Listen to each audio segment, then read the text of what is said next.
আসসালামু আলাইকুম রহমতুল্লাহ। তো আপনারা হয়তো ভাবতেছেন যে এত রাতে আমি এখানে আসলাম কিসের জন্য। তো আজকে যে জিনিসটা ঘটেছে সেটা হলাম আমাদের কিং কোয়েলটা কিন্তু আমরা ফিরে পেয়েছি। তো এই তালা করতেছে না তো কীভাবে পাখিটা ফিরে পেলাম তো সেটাই আপনাদেরকে জানাবো।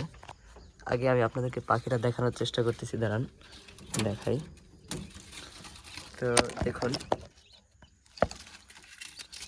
এই দেখুন, মার্শাল্লাহ, শুকর মার্শাল্লাহ বলেন। দেখুন পাখিটা কিন্তু ফিরে পেয়েছে, আর একটা ডিম কিন্তু ছিল সেটা কিন্তু আবার নিচের খোপে দিয়ে দিয়েছি আমরা। তো আপনাদেরকে আমি বলতেছি যে পাখিটা কিভাবে হারালো। পাখিটা মূলত কিন্তু হারায়নি। আমি প্রথমে ভেবেছিলাম যে চুরি হয়ে গেছে বা আপনার পাখিটা অন্য কিছু হয়েছে বা কোনোভাবে হয়তো খাঁচা থেকে বার হয়ে চলে গেছে। তো পরবর্তীতে দেখি না, পাখিটা কিন্তু যায়নি। পাখিটা মূলত আপনার এখানে দেখি আপনার একটু আগে কিন্তু আমি কিছুক্ষণ আগেই মেলে গেছিলাম। তো ওই যে কাঠের তুষ আনার জন্য, কারণ মুরগি উঠাবো ওই জন্য। তো ওইগুলো ধোয়ার জন্য এখানে যখন রাখলাম, একটা বস্তা সরানোর পরেই দেখি যে আপনার এই গলির ভিতরে এক সাইডে পলায় ছিল।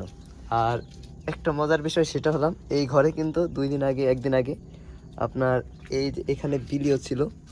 তো বিলিটা আমি আপনার তাড়িয়ে দিয়েছি। তার পরবর্তীতে হয়তো পাখিটা বিলিকে দেখেই হয়তো এই ঘর থেকে বার হওয়ার সাহস পায়নি, ওই এক সাইডে পলায় ছিল। আর এখন বস্তা সরানোর সাথে সাথেই কিন্তু ওখানে পাওয়ার পরবর্তীতে আমি পরে ধরে খাঁচায় দিয়ে দিয়েছি। তো আপনারা দেখতেই পারেন, আমি আরেকবার আপনাদের দেখাই। তো এটা পাওয়ার পরে আসলে অনেকটা আনন্দ লেগেছে, কারণ পাখি কিন্তু আমি আরেকটা আনার জন্য নিয়ত করেছিলাম।